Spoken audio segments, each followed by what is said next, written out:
Today, we're diving into the story of one man whose journey didn't just cross continents, it literally reshaped history. We're talking about Xuanzang, a Chinese monk whose first-hand account of ancient India became an absolutely priceless treasure for all time. Just think about it for a second. You want to go on a trip today? You pull out your phone, you've got maps, you've got routes, everything's planned. But back in the 7th century, there was nothing. Just you, deadly deserts, and frozen mountains. So when one man decides to just start walking from China to India, you have to ask, why?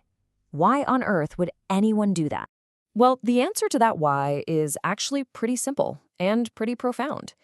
It all comes down to an unquenchable thirst for pure, uncorrupted knowledge. See, this was never about fame or fortune. This was a quest for truth. So who was this guy, Xuanzang? Well, he was born way back in 602 CE, and he was a Buddhist monk. But he wasn't just any monk. People knew from a young age that this guy had a brilliant mind and just incredible self-discipline. At his very core, he was a scholar, a seeker on a mission to find the real, authentic teachings of Buddhism. And to really get why he was so driven, you have to understand the problem he was facing right there in China.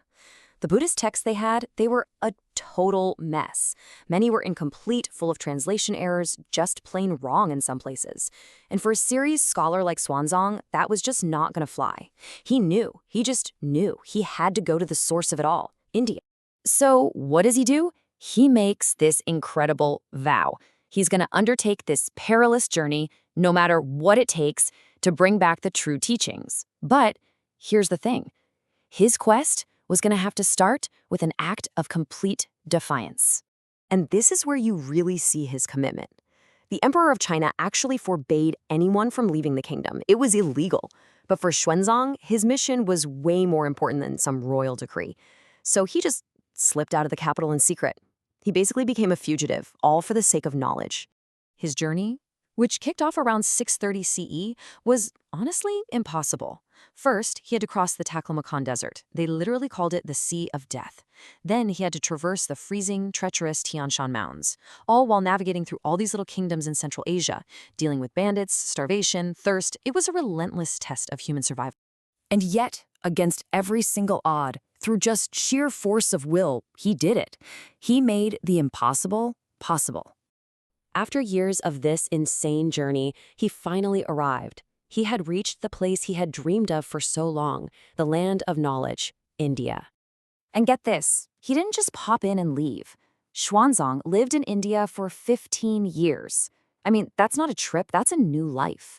He completely immersed himself. He found a land that was incredibly rich in culture and learning. He traveled all over, visiting and meticulously documenting over 100 different cities and kingdoms, hitting major centers like Kashmir and Kannauj, and of course the sacred Buddhist sites like Sarnath and Bodh Gaya. But the real prize, the crown jewel of his entire mission, was a place he had heard legends about back in China, the legendary Nalanda University.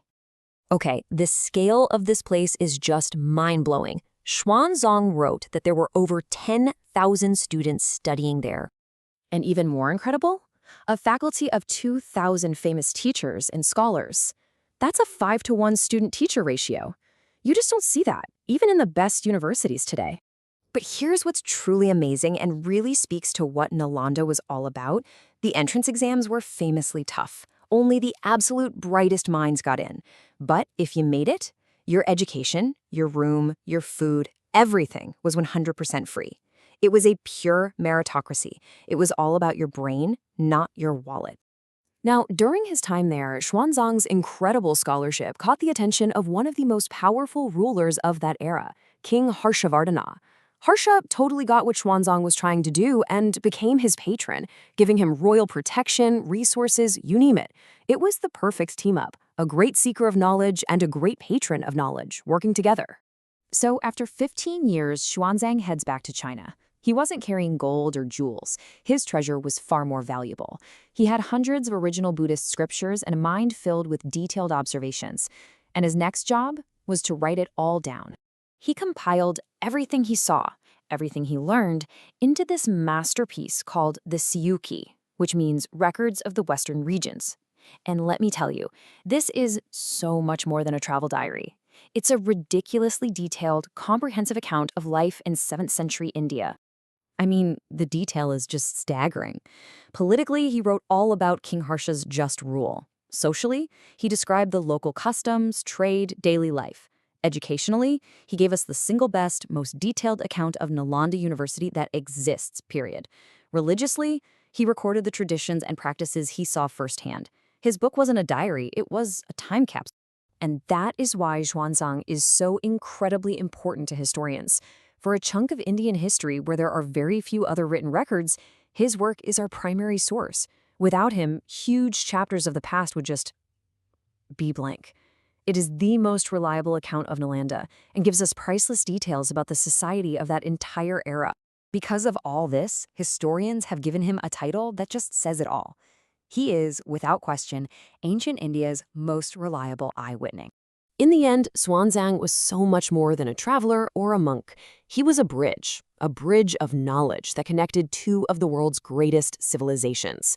A bridge built not on trade or conquest, but on something much more powerful, a shared, deeply human quest for truth. His story is just one of many incredible journeys of discovery. So, what do you think? Which traveler's story should we explore next? Should we go back in time for Fa Hian or jump forward to I Ching? Let us know what you think. We'll see you next time.